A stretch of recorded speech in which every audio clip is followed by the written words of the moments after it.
Hello everyone, welcome back to the channel. तो हम black book के अलग अलग चैप्टर्स के सॉल्यूशंस डिस्कस कर रहे हैं और लास्ट चैप्टर फिनिश होने के बाद एरिया अंडर द कर्व के बाद अब हम फंक्शंस पर आ गए हैं।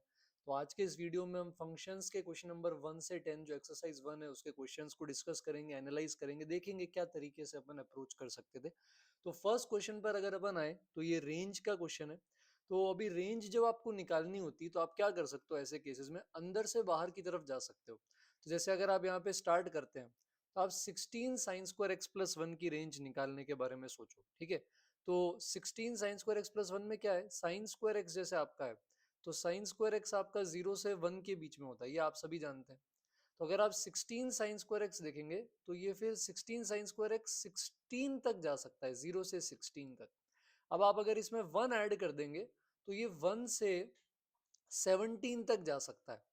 अब जब आप इसको लॉग में डाल देंगे, लॉग बेस रूट टू में, तो लॉग 1 की वैल्यू हो जाएगी 0 और लॉग 17 बेस रूट टू बनेगा। अब 2 की पावर 4 अगर करते हैं तो 16 आता है, तो रूट टू की पावर 8 16 आएगा। तो ये बेसिकली 8 पॉइंट समथिंग तक जा सकता है। पर अपन को ये पूरा लेने की जरूरत नहीं पड़ेगी, क्योंकि आप ये भी देख सकते हैं कि यहाँ 2 माइनस दिस है, 2 माइनस दिस, और बाहर भी लॉग है। तो लॉग के अंदर कोई चीज नेगेटिव नहीं हो सकती। ठीक है, तो अब इसके केस के अंदर जब 0 होगा तब तो 2 - 0 2 बन जाएगा, वो अलाउड है। लेकिन 8 पर तो 2 - 8 नेगेटिव, तो हम 2 - 8 को नेगेटिव नहीं जाने दे सकते। इसलिए भले ही ये अंदर वाला फंक्शन वैल्यूज ले रहा होगा 8 पॉइंट समथिंग समथिंग तक, पर हम इसको 2 से बड़ा नहीं होने दे सकते। 2 - 2 पे ये 0 हो जाएगा। तो अपन इसको सिर्फ ओपन टू तक ही जाने देंगे, डोमेन ऐसा ही लेंगे कि ये उससे आगे नहीं जाए। तो 2 - 2 पे 0 आ जाएगा, तो ये ओपन 0 से क्लोज टू इतनी वैल्यू ले सकता है लॉग बेस 2 के अंदर वाली चीज। अब इसको अगर अपन बाहर वाले लॉग बेस 2 में डाल देंगे तो लॉग 0 बेस 2 पे माइनस इन्फिनिटी चला जाएगा और 2 बेस 2 पे ये 1 चला जाएगा। ठीक है, तो ये रेंज का तरीका अपन याद रखेंगे। सेकंड वाला ट्रांसफॉर्मेशन ऑफ ग्राफ्स का सवाल है। तो इसमें भी अपन शुरू करेंगे अंदर से बाहर की तरफ ग्राफ कंस्ट्रक्ट करना। तो इसके हमें 4 डिस्टिंक्ट सॉल्यूशंस चाहिए। तो सबसे पहले आप देखेंगे ई की पावर एक्स का ग्राफ, ये आप सभी जानते हैं आई थिंक। तो ई की पावर एक्स का ग्राफ कुछ इस तरह से बन जाता है, 0 पे वैल्यू आती है आपकी 1 के बराबर। ठीक है, अब इसके केस के अंदर यहां से आप ई की पावर मॉड एक्स का ग्राफ बना लेंगे। तो ई की पावर मॉड एक्स में क्या होगा कि जैसा 0 पे 1 है, राइट में जैसा ग्राफ आ जा रहा है उसके आगे वैसा ही पीछे आ जाएगा। अब शिफ्टिंग यूज करेंगे क्योंकि यहाँ मॉड में एक्स माइनस बी है। तो जब आप ई की पावर एक्स माइनस बी का मॉड यूज करेंगे तो ये सेम चीज 0 से शिफ्ट होकर बी पर आ जाएगी बेटा, और उस पर वैल्यू 1 आ जाएगी। अब आप जब ए सब्ट्रैक्ट करेंगे तो ये ग्राफ नीचे जाएगा। तो अब ये ग्राफ मान लो नीचे, अब कितना नीचे जाएगा वो ए पे डिपेंड करेगा। तो जैसे मान लो बी पे पहले वैल्यू आपकी 1 आ रही थी, तो अब नीचे गया, मान लो सपोज नेगेटिव तक चला गया, तो अब वैल्यू 1 - ए आ जाएगी। और फिर मॉड लेंगे तो नेगेटिव वाला पार्ट पॉजिटिव हो जाएगा, तो ये ऊपर आकर ऐसा बन जाएगा 1 - ए की जगह A-1। तो अगर ए 1 से बड़ा हुआ तो ये नीचे चला जाएगा नेगेटिव होके, फिर मॉड ऊपर आ जाएगा। और ऐसा होना भी चाहिए क्योंकि हम चाहते हैं कि 2 के बराबर करने पर 4 सॉल्यूशन आए, मतलब y बराबर 2 वाली लाइन इसको 4 जगह कट करे। ये तभी कर सकती है जब A-1 की पीक इस 2 से बड़ी हो, मतलब कि A-1 must be greater then 2। तो A3 से इंफिनिटी आ जाएगा और B से तो सिर्फ हॉरिजॉन्टली मूव कर रहा है, तो उससे कोई फर्क नहीं पड़ेगा। तो इसलिए C आ जाएगा। तो ये अच्छा ट्रांसफॉर्मेशन ऑफ कर्व का क्वेश्चन है। थर्ड वाले के अंदर आपको यहाँ पर दो चीजें सीखनी है। सबसे पहले तो ठीक है रेंज निकालते हैं, पर डोमेन पता होना चाहिए। जैसे tan इनवर्स x का ऑल रियल है, पर साइन इनवर्स सिर्फ -1 से 1 होता है। तो रेंज किस में निकालते हैं, डोमेन में निकालते हैं। तो डोमेन लिख लिया करो, इसी इंटरवल में निकालेंगे। दूसरी चीज आप यहाँ पर ध्यान दें, tan इनवर्स x एक इंक्रीजिंग फंक्शन है, साइन इनवर्स x भी इंक्रीजिंग फंक्शन है। तो increasing function plus increasing function वापस एक इंक्रीजिंग फंक्शन आ जाएगा, जिसमें इनपुट बढ़ाने पर वैल्यू भी बढ़ेगी। तो मिनिमम वैल्यू आपकी -1 पर आ जाएगी बेटा, तो आप इसमें -1 पुट कर देंगे। तो -1 पुट करने पर आई थिंक ये -π/4 और -π/4 इसका सम आ जाएगा हमारे पास, जो कि -π/2 होता है। और मैक्सिमम वैल्यू के लिए अपन इसके अंदर 1 पुट कर देंगे। तो 1 अगर अपन यहाँ पर पुट करेंगे तो tan इनवर्स 1 और साथ में sin इनवर्स 1/2 π/4 π/4 π/2 आ जाएगा। तो ये आंसर हो जाएगा। तो सिंपल लॉजिक पर बेस्ड है। और लॉजिकल क्वेश्चन की बात करते करते अगर अपन फोर्थ वाले पर आ जाएं तो ये one of the best logical question है आज के लिए। इसके अंदर डायरेक्टली देखने पर नहीं पता चलता, पर आप जरा खुद सोच के देखें, एक क्वेश्चन में दो वेरिएबल कैसे सॉल्व कर सकते हैं अगर कुछ और चीज नहीं लग रही होगी, तो एमजीएम लग रही होगी, क्योंकि ये दोनों एक्सपोनेंट्स पॉजिटिव हैं। तो अगर आप यहाँ एमजीएम लगाते हैं पॉजिटिव नंबर्स पे, तो हम क्या लिखते हैं, हम लिखते हैं ए प्लस बी अपॉन में क्या कर देंगे, 2 will be greater than equal to root of a into b. तो ये मल्टीप्लाई हो जाएंगे, जैसे ही मल्टीप्लाई होते हैं पावर्स ऐड हो जाती है, और रूट लेने पर ये यहाँ पर इसके केस में अपॉन 2 आ जाएगा। अब अगर आप इसकी मिनिमम वैल्यू की बात करें ना, क्योंकि एलएचएस इससे बड़ा है, इसकी मिनिमम वैल्यू कब होगी, अपने वर्टेक्स पे, जैसे एक्स स्क्वायर प्लस एक्स और Y square plus Y quadratic है, तो vertex minus B by two A पे आता है, यानी जब एक्स माइनस हाफ होगा और y की वैल्यू भी किसके बराबर आएगी, माइनस हाफ के बराबर, उस वक्त ये वाली जो क्वांटिटी अपने पास बनेगी, ये 2 की पावर माइनस 16 की पावर यहाँ पर देखेंगे तो -1/4 आ जाएगी। तो ये 1/2 बन जाएगा और 2 उधर भेज देंगे, तो always greater than equal to 1 आ रहा है, जबकि क्वेश्चन बोल रहा है it should be equal to 1, मतलब m must be equal to gm, मतलब ये अपनी मिनिमम वैल्यू लेगा। और कब लेगा, जब एक्स और वाई दोनों माइनस हाफ होंगे, तो एक ही ऑर्डर्ड पेयर मिलेगा। तो इसको आपको एएम जीएम से सोचना है। तो अच्छे सवाल हैं इसमें फंक्शंस के, ठीक है। फिफ्थ वाले पर आते हैं, ये भी अपन ग्राफ से सोच सकते हैं। कंप्लीट रेंज ऑफ वैल्यूज पूछ रहा है एक ही, ताकि it is satisfied for maximum values of x, मतलब ज्यादा से ज्यादा बार ये इसको क्या करना चाहिए, कट करना चाहिए। तो हाफ की पावर मॉड एक्स जो है ना, तो लेफ्ट साइड एक तो इवन फंक्शन है, तो हाफ की पावर एक्स जैसा राइट में बनेगा वैसा ही लेफ्ट में बनेगा।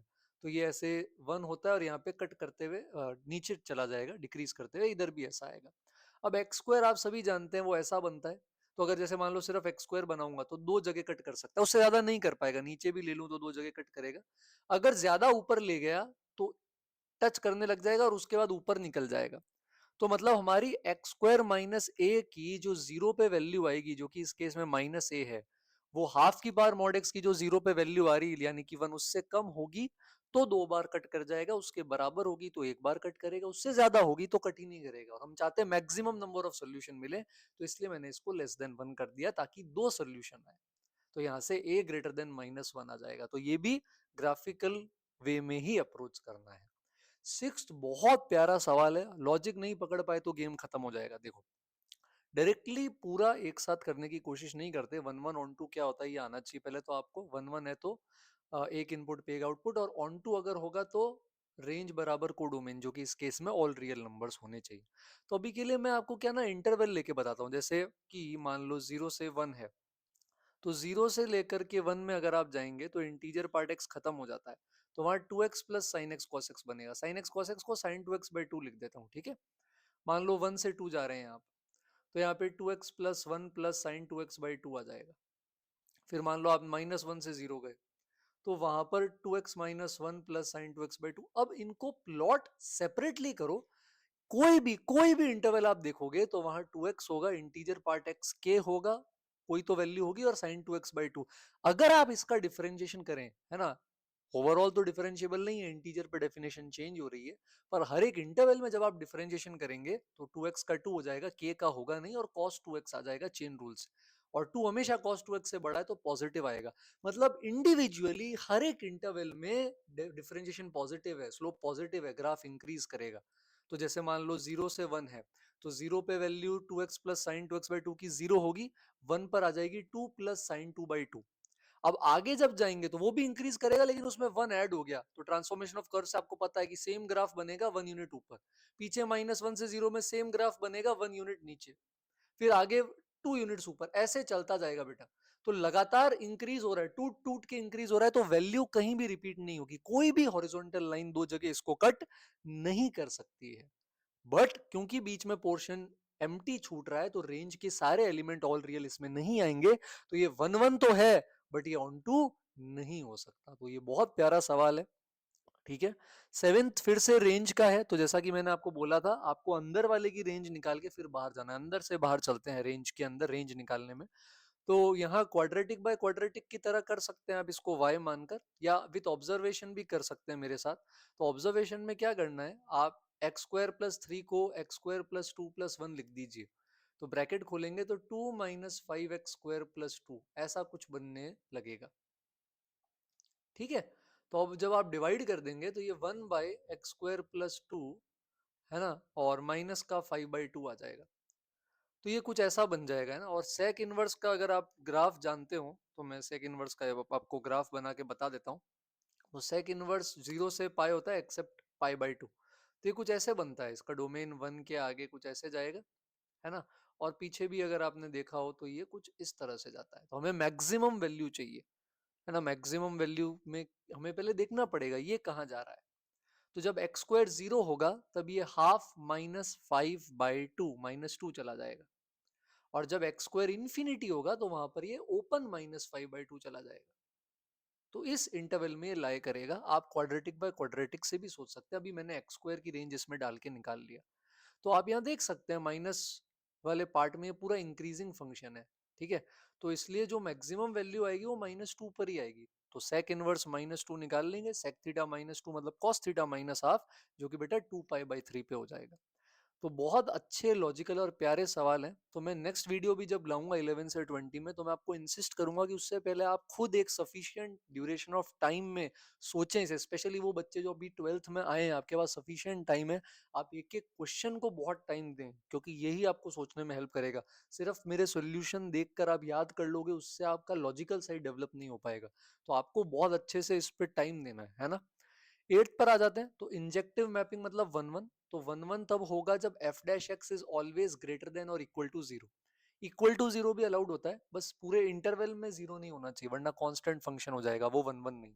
आइसोलेटेड पॉइंट पे f डैश 0 भी चलेगा। तो आप f डैश निकालेंगे अगर इसका, तो क्वाड्रेटिक आ जाएगी x² + ax + b greater than equal to 0। ठीक है। अब आप यहां पर देखें, कोई भी क्वाड्रेटिक ऑलवेज 0 या 0 से बड़ी कब होगी, जब उसका x² का कोफिशिएंट a पॉजिटिव हो, जो कि यहाँ है x² का कोफिशिएंट 1 है, पॉजिटिव है। और डिस्क्रिमिनेंट इसका या तो 0 हो या लेस देन 0, तो आप इसका discriminant a² - 4b less than equal to 0 कर देंगे। यानी अब आप वो केसेस बनाएंगे जहां a² is less than equal to 4b। तो जैसे मान लो आपने a को 1 लिया, तो b 1 से 5 कुछ भी हो सकता है। ए को 2 लेंगे तब भी बी 1 से 5 कुछ भी हो सकता है। ए को अगर आप 3 लेंगे, है ना, तो वहां बी 3 4 5 हो सकता है। ए को अगर आप 4 लेंगे तो फिर बी 4 5 हो सकता है। ए को 5 लेंगे तो बी मिलेगा ही नहीं। तो ये जो सारे के सारे केसेस हैं, इनको अपन यहाँ पर आराम से ऐड करके देख लेंगे कितने केसेस बन रहे हैं हमारे पास। ठीक है। नेक्स्ट पर आते हैं। नेक्स्ट में बोल रहा है ग्रेटेस्ट वैल्यू फंक्शन की और बी की लीस्ट वैल्यू में क्या रिलेशन होगा। तो अभी देखो, इंटीजर पार्ट x हमेशा x या x से छोटा होगा, ठीक है। और इसके केस में आपका लॉग का बेस फ्रैक्शन में नहीं हो सकता। अगर बेस फ्रैक्शन हुआ तो इंटीजर पार्ट x 0 हो जाएगा, लॉग 0 कुछ नहीं होता। तो यहाँ ये मजबूरी है कि x must be greater then 1, पहली बात तो ये। और अगर बेस ग्रेटर देन 1 है तो फंक्शन इंक्रीजिंग है, तो मतलब हम चाहते हैं कि हमारा इंटीजर पार्ट x ज्यादा से ज्यादा बड़ी वैल्यू ले। समझ रहे हो आप। तो इसलिए यहाँ पर अपन x कोई भी पॉजिटिव इंटीजर ले लेंगे तो वहां ये log x बेस x बन जाएगा, जिसकी मैक्सिमम वैल्यू 1 हो जाएगी। तो a इज 1 और b इसकी लीस्ट वैल्यू। अब ये पीरियोडिक फंक्शन है बेटा, जिसका टाइम पीरियड π/2 है। तो आप 0 से π/2 में ग्राफ बनाकर देख लें, उसमें जो लीस्ट वैल्यू आएगी वो b हो जाएगी। 0 से π/2 में ये sin x + cos x ही रहेगा। इसमें यदि आप √2 से मल्टीप्लाई डिवाइड करें तो ये √2 sin x + π/4 हो जाएगा। आप ग्राफिकली ट्रांसफॉर्मेशन ऑफ कर्व से मैं चाहता हूं ड्रॉ करके जरूर देखें, तो आपको रियलाइज होगा कि अगर अपन यहाँ पर इसके ग्राफ की बात करेंगे 0 से π/2 में, तो मिनिमम वैल्यू इसकी 0 पे और 3π/4 पर सॉरी π/4 पे तो मैक्सिमम आ जाएगी। तो इसकी मिनिमम वैल्यू 0 पर आ जाएगी 1 के बराबर। और आई थिंक 3π/4 पर भी 1 के नहीं, 3π/4 पे तो ये 0 चला जाएगा और वो बाहर भी है, ठीक है। तो मिनिमम वैल्यू इसकी 0 पर आ जाएगी 1 के बराबर, तो बी भी 1 है इसका। तो ए और बी दोनों बराबर आ जाएंगे।